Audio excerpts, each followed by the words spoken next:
Dobar dan. Danas ćemo pričati o Feng Shui mini kocki, koja nema ni crnu ni belu osnovu, već ima obe boje. Konstrukcija na kockama od 55 mm dozvoljava da kapice delova budu u crnoj boji, a unutrašnji delovi budu beli. Ova kocka ima zbog toga utisak iluzije, koji nije tu samo iz estetskih razloga, već i iz razloga što poboljšava prepoznavanje algoritama i pronalaženje FTL parova. Corner cut je standardan Feng Shui od 45 stepeni i obranut je 3/4 dela, koji omogućava kocki da se ne koči prilikom slaganja, čak i usled najvećih brzina i najtežih okretanja.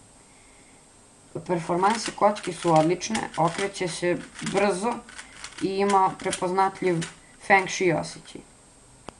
Unutrašnji mehanizam je nepromenjen, već su delovi ivica i ćoškova smanjeni za po milimetar i time je dobijena kocka od 54,5 mm, koja bolje leži u rukama čak i ljudima sa velikim rukama kao i ljudima sa malim rukama.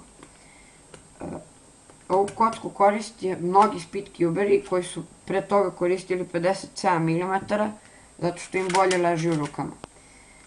Srednji delovi na kocki se odlično okreću, glatko i brzo, za razliku od drugih kocki. Kocku možete pronaći na speedcube.rs i preporučujem i svim kolekcionarima kao i ljudima koji vole brze i glatke kocke. To je to od mene. Doviđenja.